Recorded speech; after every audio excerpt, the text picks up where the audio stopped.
mu nyemerere twinjire muri Champions League i Burayi turebere hamwe ijoro ryakeye Axel League stage yashyizweho akadomo niyo mpamvu imikino yose yabaye umunsi umwe yabaye umunsi umwe bera igihe kimwe ari umukino wa nyuma w'umunsi wa munani. Ikipe ya Monaco mu rugo yanganyije na Juve ubusa ku busa. Ajax mu rugo irahatsindwa na Olympiacos 2-1. Arsenal mu rugo itsinda Kaihat Almaty ibitego 3-2. Harimo ibitego bya Victor Gyökeres yatsinze Kai Havertz ndetse na Gabriel Martinelli nibo batsindiye ekipe ya Arsenal. Hanyuma ikipe ya Atletico Club yatsindiwe mu rugo na Sporting Club Portugal 3-2. Atletico Madrid mu rugo yatsindiwe na Bodo Glimt 2-1. FC Barcelona nyagera FC Copenhagen ibitego 4-1. Hanyuma Bayer Leverkusen yatsindiye mu rugo Villarreal 3-0. Benefica Lisbon yari match y'umuriro mu byukuri. Mourinho yongera kugaruka hanganye n'ikipe ya Real Madrid nayo yatoje. Mourinho mu rugo rwose yafataga akakana kitwa Carberoa agakubita inchi rwose mu matama yombi avuga ati we naragutoje nubwo uri umukinnyi nakundaga cyane kurusha abandi ariko ngwino nguhane 4-2 ikipe ya Benefica kuri Stadio de Luz batsinda Real Madrid. Ibitego rero byatsinzwe n'umuvandimwe witwa Shiderap. Hanyuma Pavidis aterekamo igitego, Shiderap aterekamo ikindi cya gatatu. Hanyuma umuzamu akora agashya, umuzamu w'umunya-Ukraine wa ekipe ya Benefica aterekamo umutwe mwiza cyane igitego cya kane yitwa Anatoly Trubin Anatoly aterekamo igitego cyiza cyane. Uyu muzamu muremure 1.99 w'imyaka 24 w'umunya-Ukraine ahesha intsinzi Benefica ibitego 4-2 mu gihe bibiri bya ekipe ya Real Madrid byose byatsinzwe na Kylian Mbappé Lotin akaba ari waje kuba abiterekamo. Mu by'ukuri mukino urangira gutyo bituma n'ikipe ya Real Madrid itaza mu munani. Hanyuma Dortmund atsirwaga na Inter ibitego 2-0. Dortmund nubwo yariri mu rugo ibitego bya Inter byatsinzwe na Federico Di Marco ndetse ikindi gitsinzwa na Andy Diouf mpete imyaka 22 w'umufaransa. Hanyuma ikipe ya Eintracht Frankfurt itsindirwa mu rugo na Tottenham 2-0. Liverpool nyagira Karabag 6-0. Man City itsinda Galatasaray 2-0. Napoli mu rugo yatsindirwa na Chelsea kuri Stadio bitiriye Diego Armando Maradona hariya mu mujyi wa Napoli mu Butaliyani 3-2. Bitatu bya Chelsea byatsinzwe na Enzo Fernandez kuri penalty. Hanyuma ibindi Joao Pedro aterekamo ibindi 2 mu gihe PSV Eindhoven yaje gutsindirwa mu rugo na Bayern Munich ibitego 2-1. Pafos na Slavia Prague, Pafos yatsinze Slavia 4-1. Paris Saint-Germain inganya na Newcastle 1-1. Union Saint-Gilloise itsindira mu rugo Atalanta 1-0. Ngiyo imikino igera hafi kuri 18 yakinwa muri iri joro. Ibitego 61 nibyo byinjijwe muri iyi mikino yose. Mugaragwa amakipe 8 ya mbere yamenyekanye ubu ngubwo agomba guhita abona tike mu buryo buri direct ajya mu cyo bita knockout ataca muri playoffs ubwo naca muri playoffs nayo yamenyekanye. Inkuru irimo dore ko yagiye nyene muri urumva ikintu cya mbere ino Champions League isize yerekanye ko ubu shampiyona y'Ubwongereza urabizi ko nyuma yuko yatangiye ifite amakipe 5 mu irushanwa rya Champions League aya makipe yose ko ari 5 ahisa nakomeza atanyuze muri playoff 5 mu 8 ya mbere nayo mu Bwongereza ruvuga ngo uko ari 5 yose akomeje atanyuze muri playoff. Ibyo birongera birerekana ko no Champions League isize yerekanye ko shampiyona y'Ubwongereza ubu ngubu ariyo shampiyona igomba kubahwa ndetse igomba no kongera guhabwa ako gaciro. Ndetse yewe ubwo iyo ufite amakipe 5 agiye muri knockout biba biguha amahirwe nubwo utabivuga ngo ni 100%, ariko urumva ko amahirwe menshi y'igikombe abagana kujya mu gihugu cy'Ubwongereza. Going forward Ubwongereza buzakomeza kuyobora kubera ko bufite amafaranga, abandi n'abakene bagiye bagira ibibazo by'ubukungu, ibihugu byabo biragwa aho ibihugu bitaguye. Ya Super League bari bariringiye birapfa, ibyo association nabyo byaranze nta mafaranga gifatika kiva muri za Real. So isoko ni ry'Abongereza. Usika Abongereza ariko kuri revenues usigaye usanga ikipe ya 8 mu Bwongereza ifite amafaranga ngana na Atletico Madrid ya 3 muri Espagne ya 8. Donc nuko ngo isoko ikipe urugero Everton yarema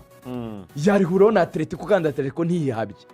So ni kikwereka yuko harimo difference nini cyane. Abongereza barabasize. Ubwo raya ama ekipe ni Arsenal, amakipe 8 ya mbere. Ego. Ni Arsenal, Bayern Munich, Liverpool, Tottenham, Barcelona, Chelsea, Sporting Lisbon na Man City niyo umunani yabonye itike mu buryo buri direct mu byo kubaha ariko mubanze mwubahe Arsenal na Bayern zo Cyane. ebyiri za mbere urwango hari itegeko wari ugiye kuvuga yarengera naringiye kuko muza kuri Arsenal mvuga nti imikino yose ikituma yubahwa nuko iyi soja rwose yose yitsinze nta na hamwe itsinzwe nta na hamwe inganyije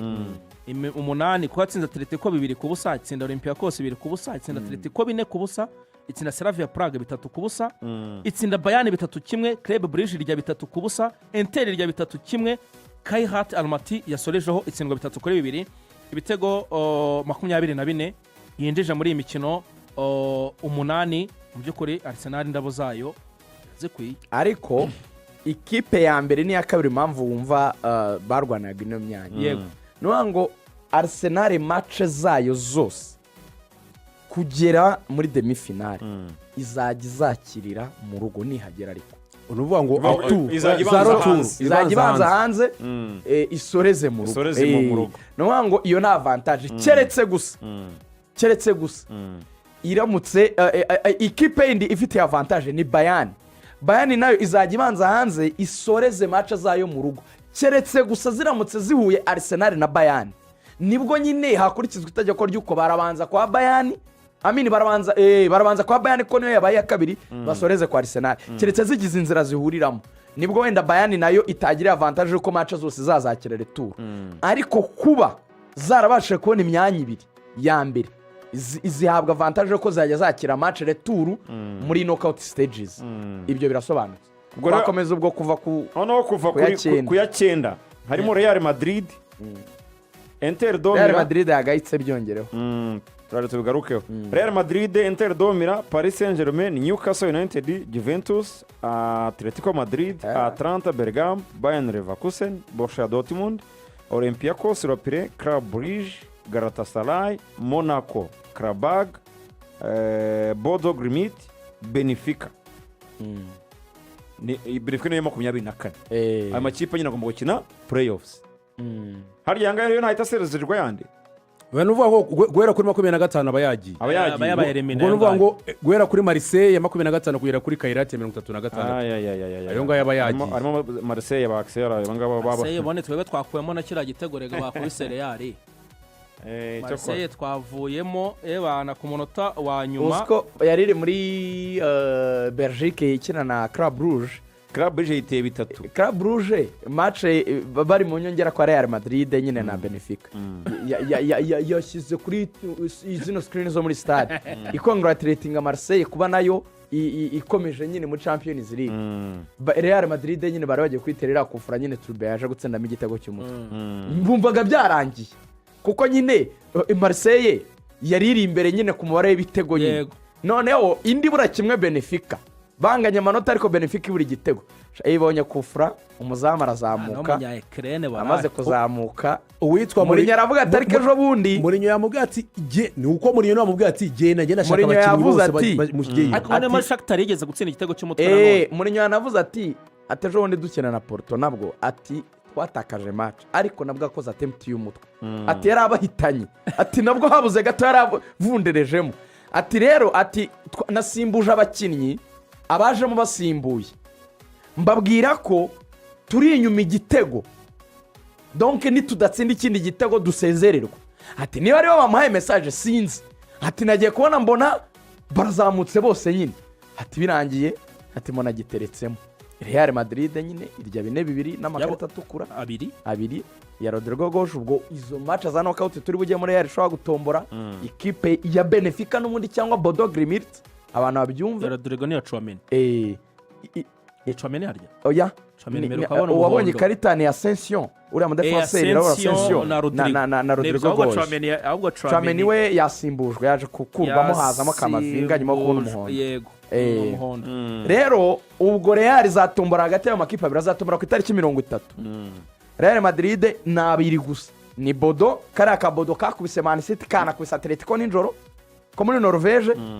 cyangwa se Benefica yabatsinze niyo bazakina ubwo nyine bazatombora ku itariki 30 menye ngo nzahura nandi muri ubwo bukipe buri ariko nyine cyumvikana muri yari yateguje Real Madrid yaravuze muri nyamanje gusa n'uninura avuga ati ariko sinzi ukuntu ibintu byagenze mu isi y'umupira w'amaguru si ni gute izi kipe nkuru zitagifata abatoza bafite ibintu bakoze ziri gufata abatoza b'abana badafite ibintu bakoze ntiyavuga ikipe avuga ubwo ariko abantu bati yararangije match ya shampiyona batubwa yari ari kurasa kuri Rebero wamuteguza muri press conference aravuga ati Real Madrid ati twagiranye ibihe byiza ndayikunda ati ariko nizeye ko izakora nabi ku kibuga cyacu ni nako byaje kugenda Real Madrid yagayitse yasuzuguritse abantu bavuze ati Real Madrid itangira icyo bita phase yari building ati even no mu bintu byo kubeshyera abatoza naronse ubwo byagaragaye ko atari we kibazo na Ridagorere wamusimbuje nawe ari Ramanta aravuga ati why always me ati ubwo nawe uraje ati ubwo Rebero nawe utangiye kuzajya unkuramo hakiri kare uri mu biki Real Madrid yavuze ati umutoza wese bizamugora ikeneye kujya ku isoko ikagura abakinnyi asensi y'umuntu yitwa Pavlidis w'umugereki yamucenza kubitinda hasi n'agatuza bro arabyuka arongera yagurishije inkoro nicaye ndavuga ni ariko ikipe mujye muvugisha ukuri hari igihe abantu bavuga ngo ikipe nk'umutoza ngo biki mujye mwibuka ino Real yubatswe guhera 2005 iyaje gutwara n'ama Champions League yose yatangiye kubaka igurwamo Marcelo na Ramos za 2005-2006 ikaza no kuguramo Madrid na ba Cristiano ujya umuntu yagize defense ya Varane na Ramos na Pepe sibyo afite Marcelo ku ruhande afite na ba Carvajal uyu munsi wa none Real Madrid ikaba ifite umwana umwe mu academy graduate babaswa bavuye muri La Fabrica mu mateka y'umuziki nyarwanda witwa Raul Asensio nakana kitwa Dini Hussein kavuye muri Bournemouth karawuzagurika cyane k'imyaka 20 n'ingahe katari kanafatisha kataraba karegra stata muri national Real Madrid yararangiye n'abakinnyi mureke no kubeshyira abato Real Madrid inyuma irarangaye none muri mediane nabwo ntitukigeramo umukinnyi wakuba ku mukino muzima umunyabwenge ni ibintu biri aho ngaho byabongereza by'ibipira byo kugundagurana umukinnyi dufite wenyine nakwirata ni Kylian Mbappe ariko abayateye mu izamuma Kylian aba yafinisha inzu uburyo bwose bushoboka aba yateye mu izamu ni nawe top scorer muri Champions League ngo izavuga kuri 30 z'ukwezi kwa mbere hanyuma imikino 10 yose seje ubwo 30 uko nanenze ko amatariki ari kwiruka gutyo hanyuma ubwo match za mbere zizaba hagati ya tariki 17 na 18 izo kwishyura zibe tariki 24 na 25 z'ukwezi kwa kabiri Champions League